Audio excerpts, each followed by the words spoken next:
All right, well, we've now finished our game theory section, and what we're now moving into is the different methods of voting. And we noted earlier, which you took on the first exam, was that we knew that you have intransitivity problems with majority voting, right? And Black's theorem talked about what happens if preferences are single-peaked. And then Charles Platt showed that if you have a multidimensional issue space, then single-peak preferences still can give you intransitivities. And we sort of probably knew that from Arrow's impossibility theorem, that there's always going to be problems when you try to use voting to say, here's what the populace prefers or whatever. But Condor Say knew about this intransitivity problem in a majority vote, as did Boorda. And Condor Say was writing in 1785.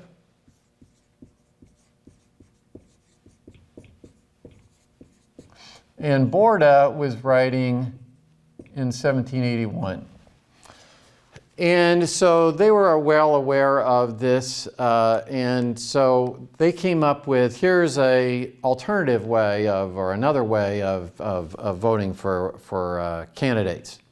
So what Condor Say said was, hey, let's do it so that the winner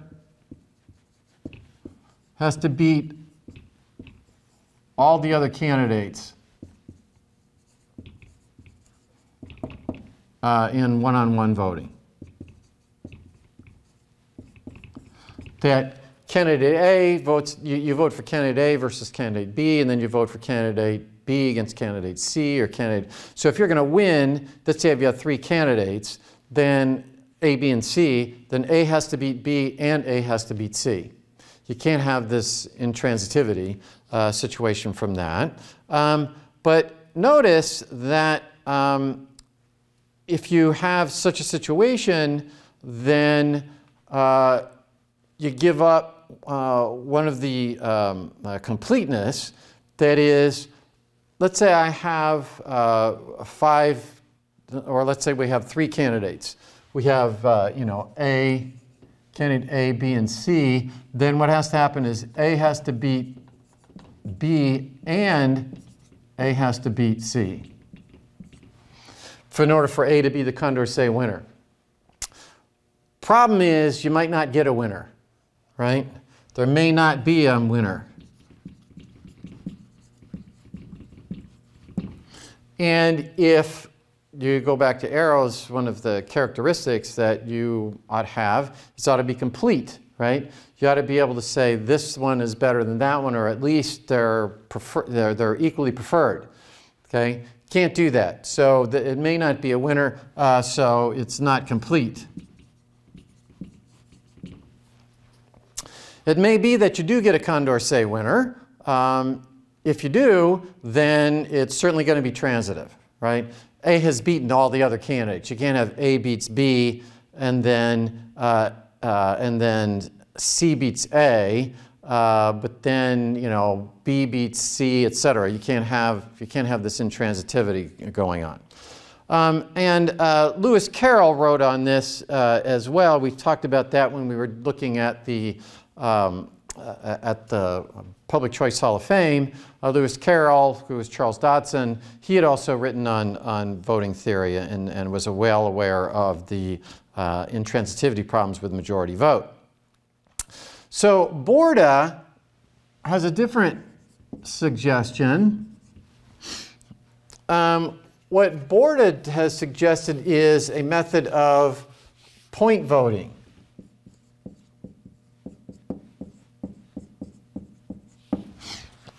And what Boorda does is you have, let's say you have n candidates, right?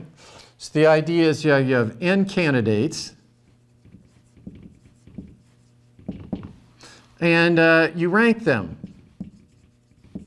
If you're a voter, you rank them, and you assign them points.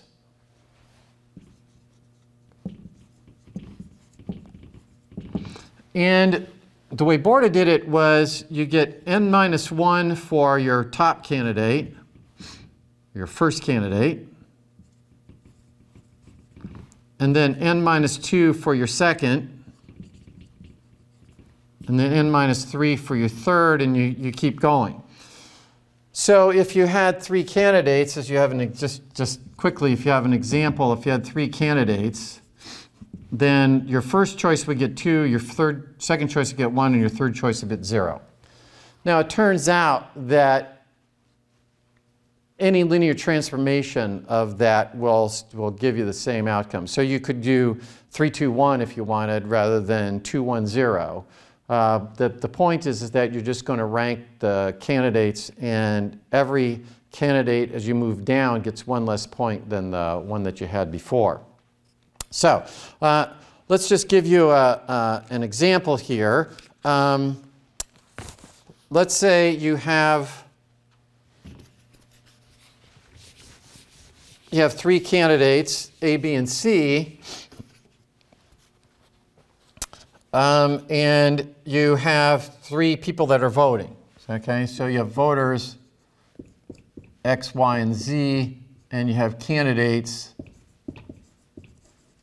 The candidates are A, B, and C. Okay. Well, if we did this, if we did A, B, C, and then B, C, B, and C, A. Okay, so this is the ranking, and this is for voter X, and this is for voter Y, and this is for voter Z. Right? So if we have voter X, they prefer A to B to C. Voter Y prefers B to C to A. And voter Z prefers C to B to A. Okay? So if we're doing the Boorda count, then what would happen is, if we look at candidate A is going to get 2 points, because the way we're doing this, right, is we're doing this as the points. We're going to do 2, 1, and 0. Right? So A is going to have 2 points plus 0 for the Y candidate or voter, and 0 for the Z. So A is going to get 2 points total. If we look at B, B is going to get 1 point from X, plus B is going to get 2 points from Y, plus B is going to get 1 point from Z, and that's going to be equal to 4. And C is going to get 0 from X, and C is going to get 1 from Y, and then C is going to get 2 from Z, and so B ends up the winner. Okay? So for the Boorda account, what the Boorda count does is, again, it will give you a winner, or at least a tie, right? You could have neither a winner nor a tie in Condor Say, so it gives you a winner. And Boorda and Condor Say knew that, at least Condor Say knew, that the 2 methods could give you 2 different winners, which is leading you to, again, the point that the method that I choose of voting can determine who ends up winning. So that's, just something to keep from a public choice perspective. That is, if we choose to have this method of voting, we might get a totally different winner than if I chose this other method of voting. So let's take a look at an example where this would happen.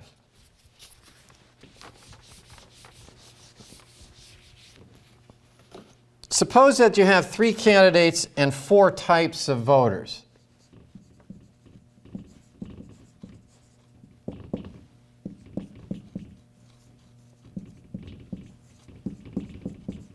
right? We might have men, and we might have women, and we might have Democrats, or we might have Republicans, or we might have libertarians.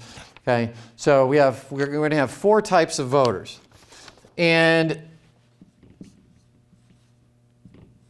we're going to have type 1, type 2, type 3, and type 4. And what we're going to do is we're going to have different numbers of those types. So let's look at type 1 voters, and we have candidates are going to be A, B, and C. Okay. So let's say the type 1 voters, this is their preference, A, B, and C. And let's suppose that there are 3 of the type 1 voters. And let's suppose that type 2 voters, their preferences are B, C, and A. Type 3 is going to be B, A, and C. And type 4 is going to be C, A, and B. And suppose that there are 2 type 2 voters, 1 type 3 voter, and 1 type 4 voter. Okay? Now, let's look at who would be the Condor Say winner.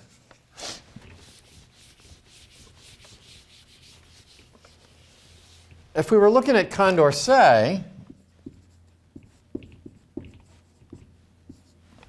what do we have? We have these 3 choose A over B. We're going to look at A against B, right? These 3 choose A over B. So A's got, so we're looking at this, then we're going to have A has 3, and then B has 2 here.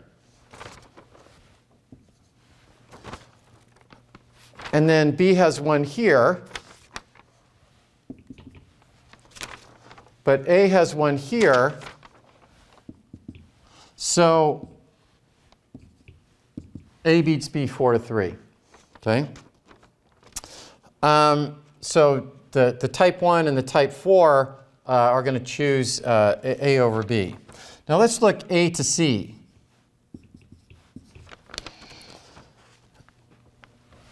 The 3 type 1 voters are going to choose A over C. This is A.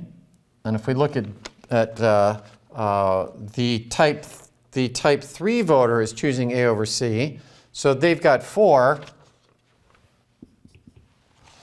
And if we look at the C over A's got 2, and C over A's got 1. So they've got 3, and so C has 3, so A wins, right?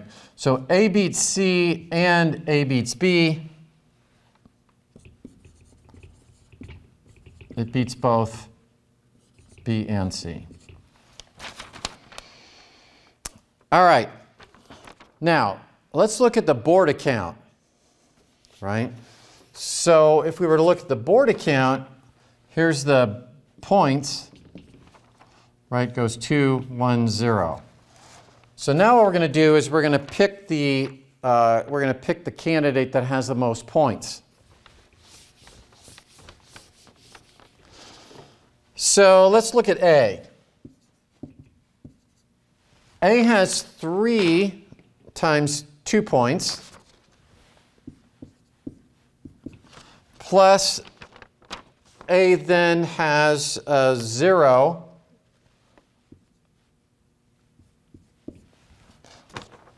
for 2. A's got 1 for the, and then A's got 1 over here, so 1 times 1, which is equal to then to 6 plus 2, which is going to be 8. Okay? Now, we can do for B, B is going to get 1 point for 3, right? So B is going to get 3 there. Plus, B is going to get 2 points, which is going to be 4. B is going to get 1 2 point here. And B is going to get 0 for the type 4. So B is going to get 9. And then C is going to get 0 for this. They're going to get 2 1s here, which is 2. They're going to get a 0 here, and then they're going to get 1 2 over here.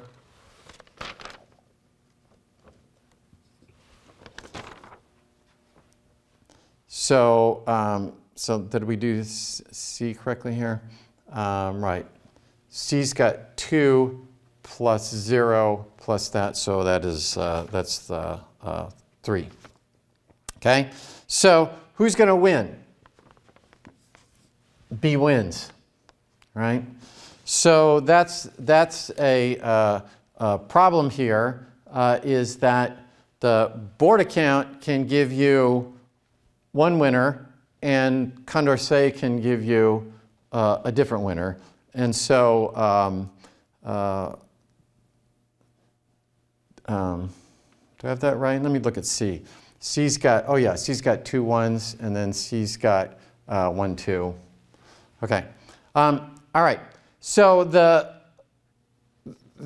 notice that the Boorda count is complete, but you have, because you can have either a winner or you have a tie, whereas Condor Say may not be complete. But the problem then, or I mean, you know there's got to be a problem here, right? The problem with the Boorda count is what Arrow called, and we talked about in the first midterm, is independence of irrelevant alternatives. That is, you can strategize to move things around, right? So it's subject to strategic behavior.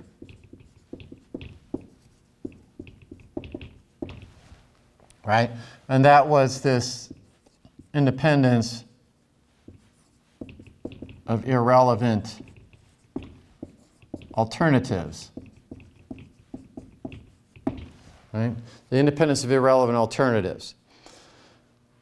So let's just take a look at an example of what could happen here. Suppose that what we do is we have 5 candidates. Okay.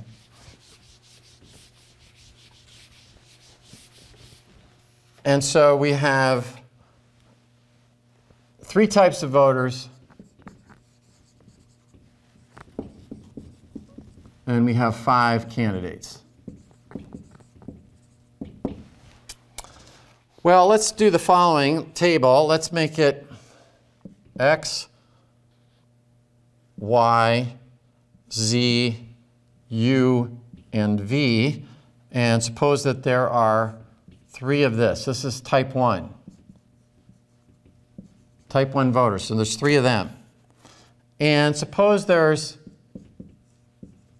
type 2 voters, and they have a reference of Y, Z, X, U, and V.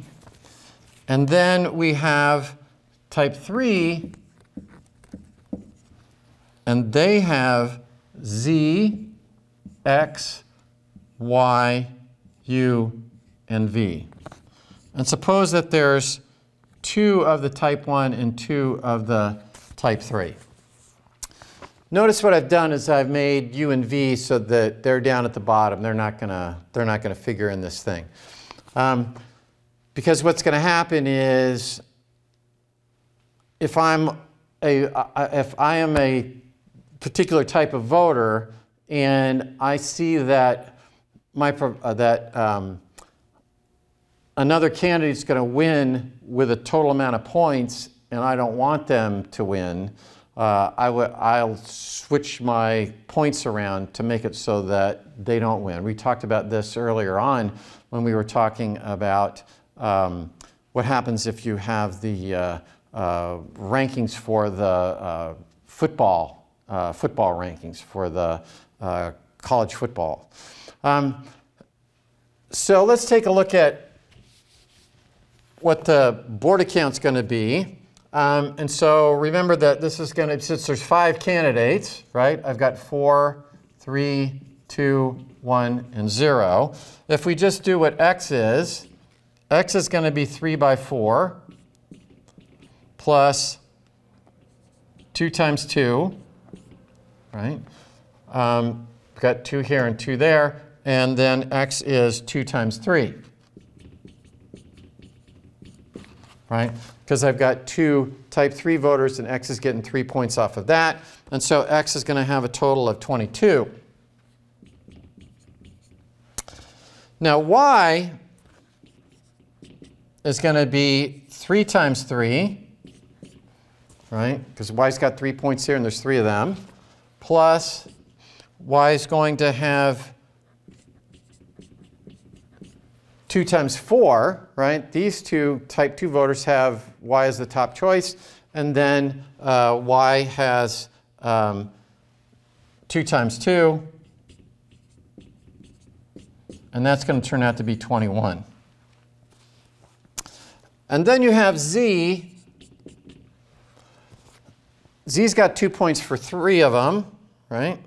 So we have 3 times 2. Plus we have 2 times 3, plus we have 2 times 4, and that's going to be equal to 20.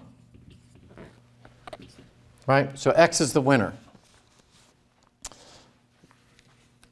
However, if you were a type 2 people, you don't want x to win, right?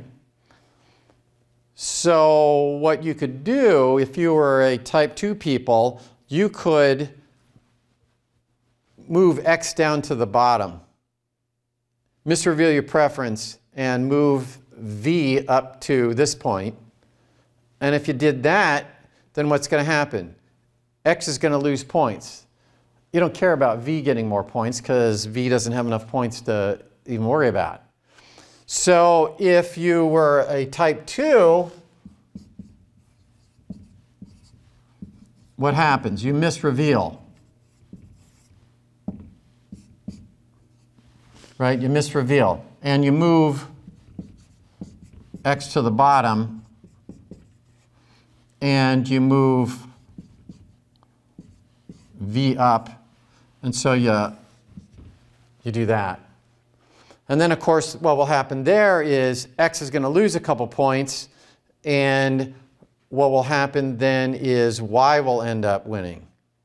Because y will still have the 21, but now you've reduced x. And if 2 of you do it, then x will lose 4. If 1 of you does it, x loses 2, and x goes down to 20 or 18, depending on if you both do it.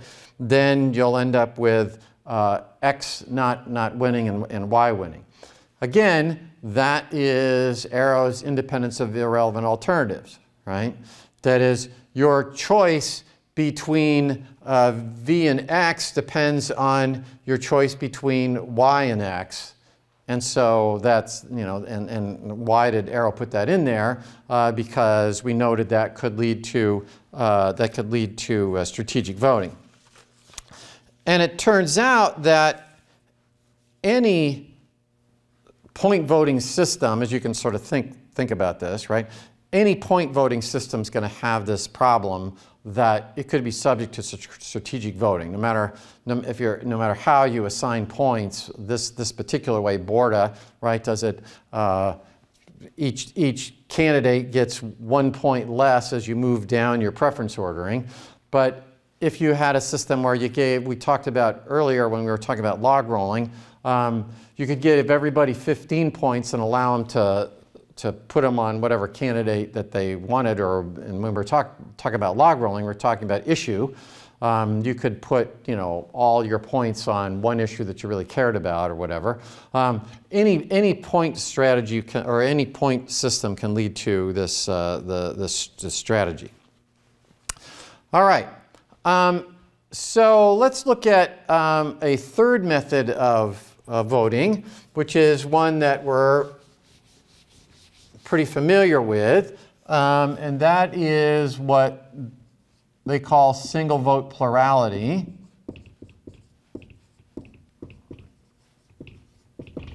or it's called, you might hear it called winner take all. So it's single vote, right? You vote one time, and whoever's got the most, the plurality wins. Okay, so primary election in Michigan, you vote, and the candidate that gets the most points gets all the delegates from Michigan. They're the winner. Okay? Well, that's a problem well, first of all, it's easy to do, right? It doesn't have a lot of, you don't have to go through and have something complicated and people understand it. You're just going, okay, vote for your, vote for the candidate of your, that you favor the most, okay? The problem is, or a problem with this, there's again problems with all these things, but a problem with this is that you can get the candidate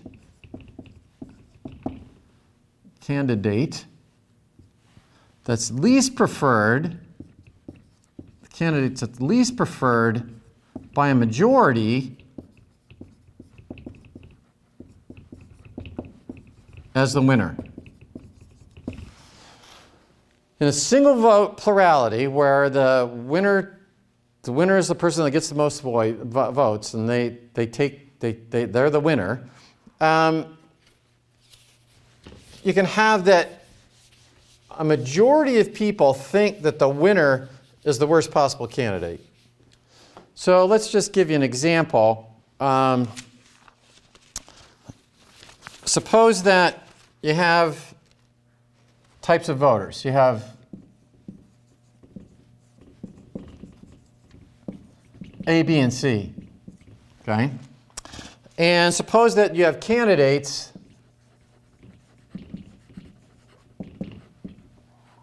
X, Y, and Z.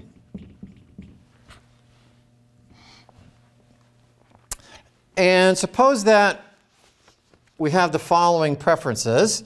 So candidates, suppose that there's types up here, and we have A, B, and C, and they rank the A candidate, or excuse me, the A types of voters rank the candidates X, Y, and Z.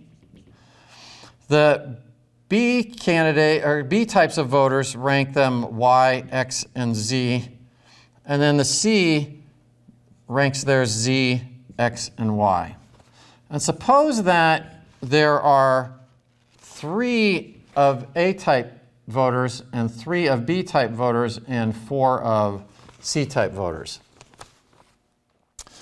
Well, single vote plurality, right? You just say, okay, we're going to vote one time, vote for the candidate that's your favorite, and the winner's going to be the one that has the most votes. Which we probably do all the time, right? We don't think you wouldn't, if you hadn't taken public choice, you wouldn't go, oh, wow, that's a silly way to do it, right? If we said, who are we going to choose for, student council president, you'd say, okay, we'll just have a vote, and the winner is the one that gets the most votes, and they become student council president, okay? So it doesn't sound outrageous. We do it all the time, right? In fact, a number of the Republican primaries are winner-take-all or single vote pluralities. But now let's take a look at this. Let's look at candidate Z, but 6 out of 10 think candidate Z is the worst candidate. Z is the least preferred. Right?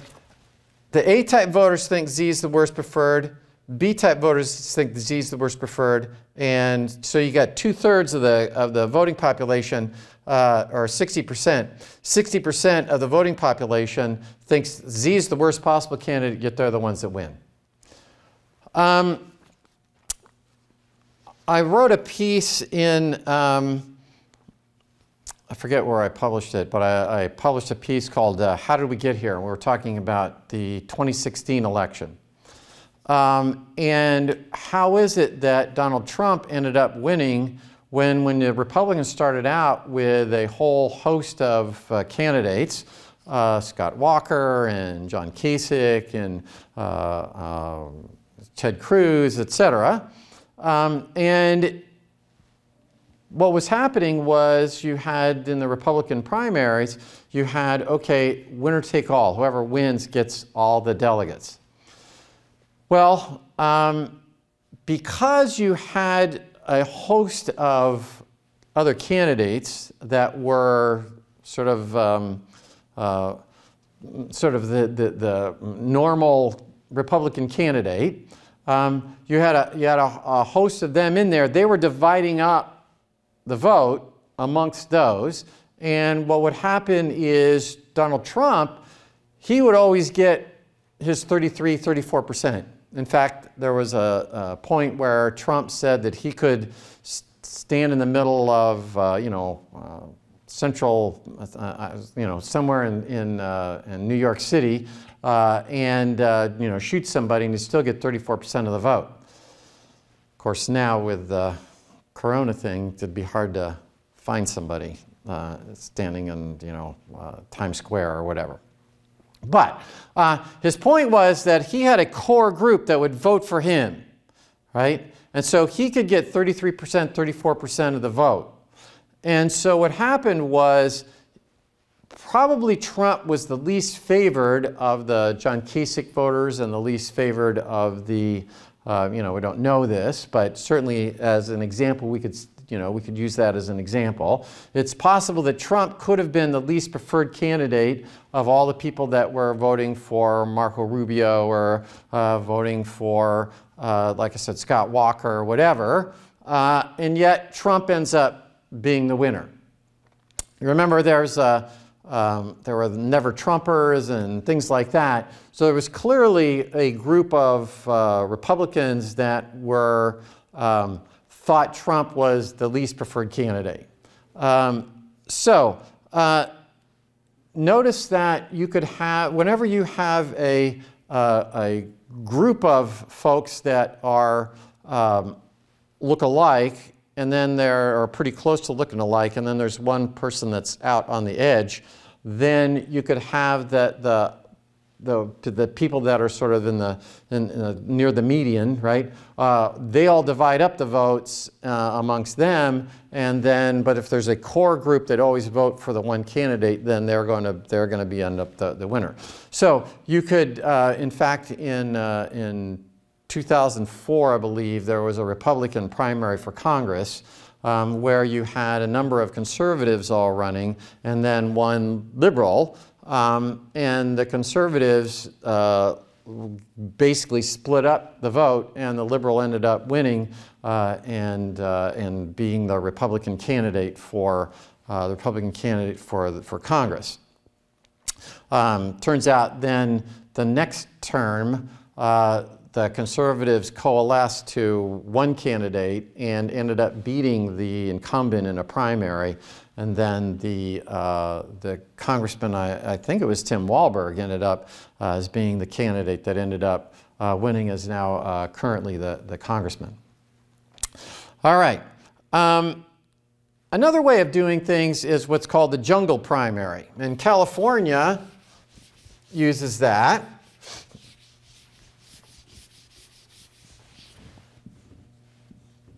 It's running out of here. So we got a jungle primary.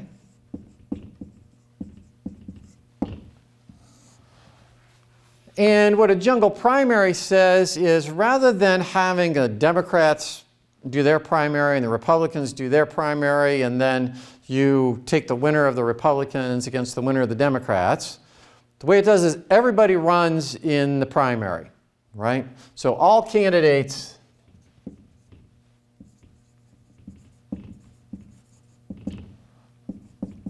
run in the first round, right? That it's a primary.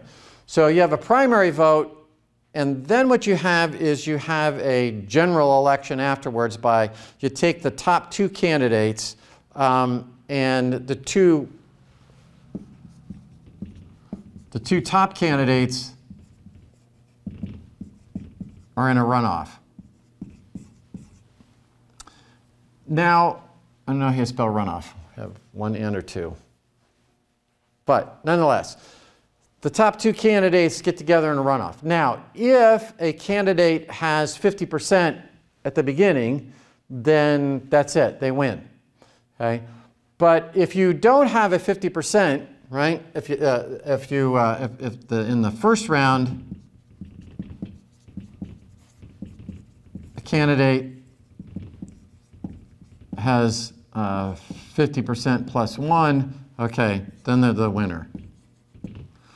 Otherwise, you move to the top two, go into a second round. Again, California has a way of doing that. The problem is that you could have a candidate that was highly ranked, but they're going to be eliminated in the first round. That is, they don't have a lot of first place votes, but they have lots and lots of second place votes. If you go to, I have an example here. Suppose that you have candidates X, Y, and Z.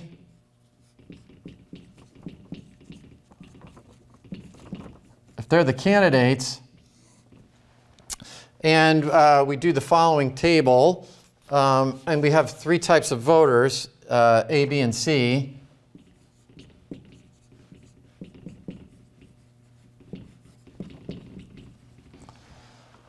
Then what you have is you could have A, B, and C, and you have, let's say you have 4 of these type, and you have 5 Bs, and you have 3 Cs. So you have 12 voters altogether. And so they're ranked X, Y, and Z. And then they're Z, Y, and X. And then you have Y, X, and Z. So we have the, we have X, Y, and Z, Z, Y, and X, and Y, X, and Z. So who will go on is into the final primary is Z's got 5 and X has got 4, right? So Z has 5 and X has 4, and Y only has 3.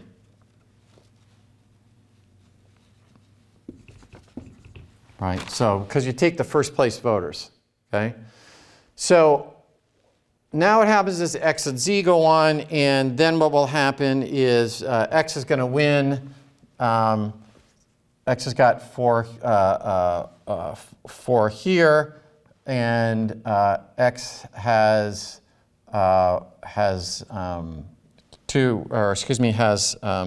3 there. So what's going to happen is X is going to win 7-5. Okay, and Y's out of it. But if you notice that if you have 8 of the voters prefer Y to X, right? These 5 prefer Y to X, and these 3 prefer Y to X.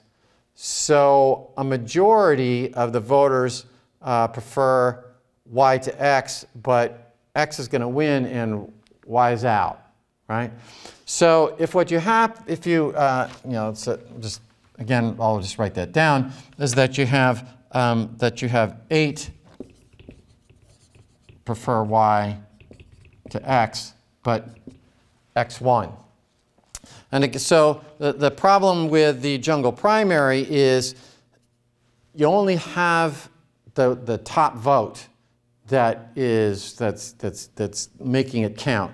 So you could have, if you have somebody that's the second favorite of lots and lots of people, then they may not have enough first place votes to go around into the second round. Also, there's a thing called the monotonicity paradox.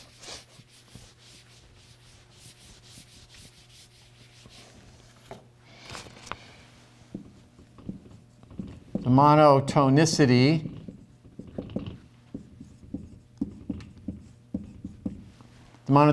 paradox.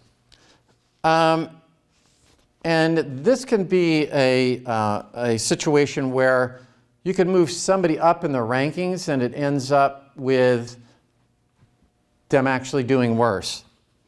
So suppose that we have the following. We have 800 type A candidates, we have 700 B candidates, and we have 600 C candidates, and we have 300 D candidates. And we have X, V, and W are the candidates. And suppose we rank them the following. We have V, W, X. We have X, V, W.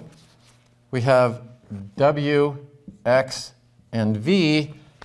And we have W, V, and X. So what's going to happen is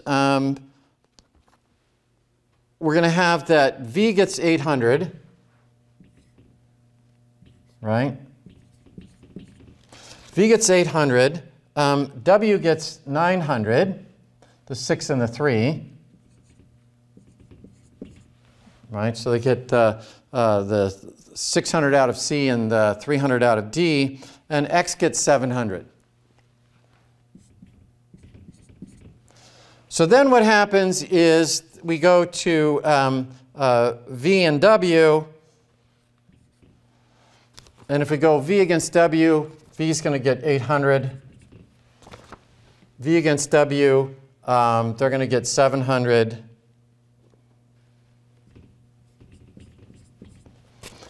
And W is going to get 600 here and 300 there, so they're going to get 900. So V is going to win, right? So V gets 1,500. Now, suppose that what happens is that the D voters decide to switch to VWX.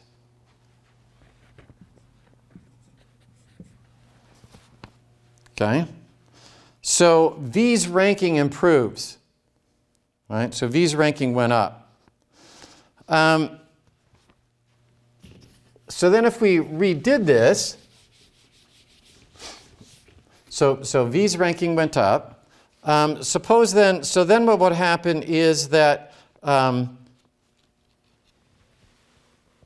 V is going to get 800. All right, so V is going to get 800. And then V is going to get 300. Right? Or 1,100. X is going to end up with 700 from the B's. And Z is going to get Z doesn't,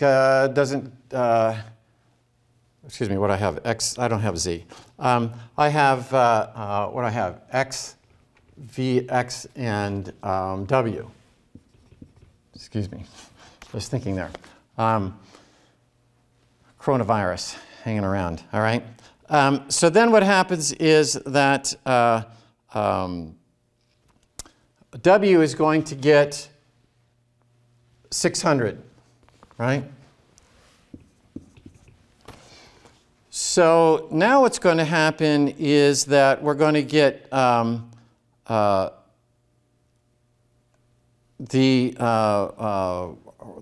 playoff is going to be between the 1100 in V and X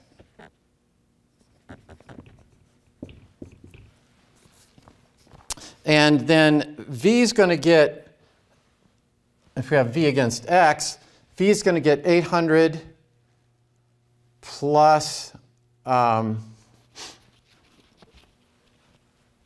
is going to get 800 plus the 300 over here from the D, right? It's going to be 1100. And X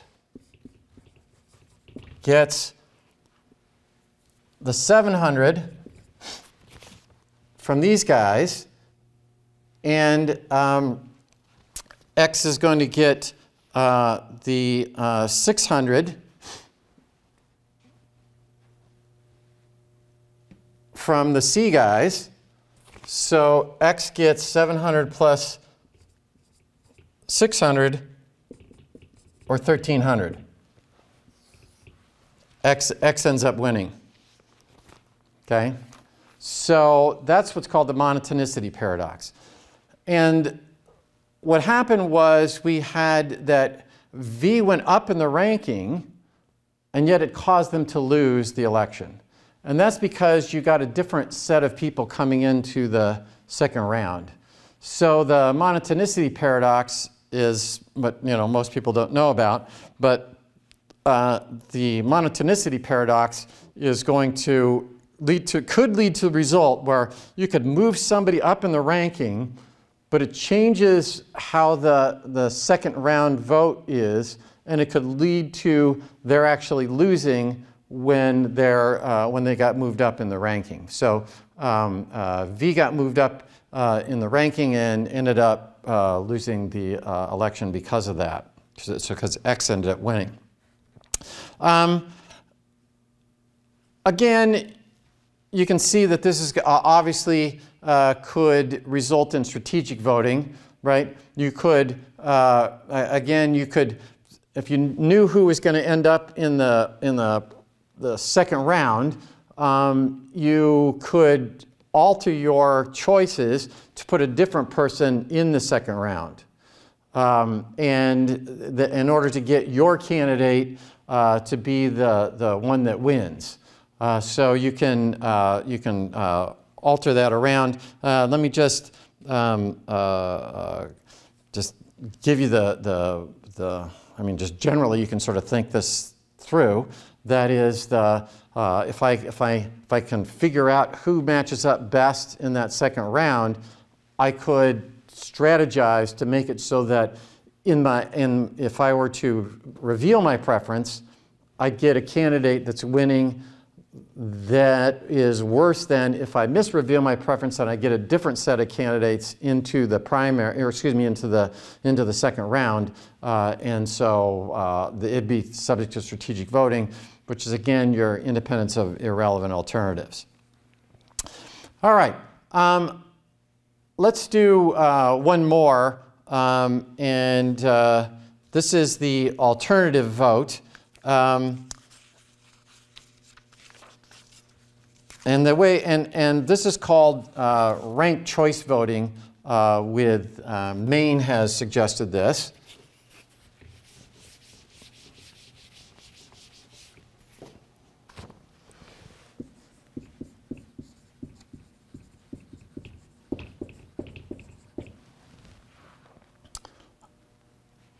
actually, I think I'm going to stop here because we're running out of time.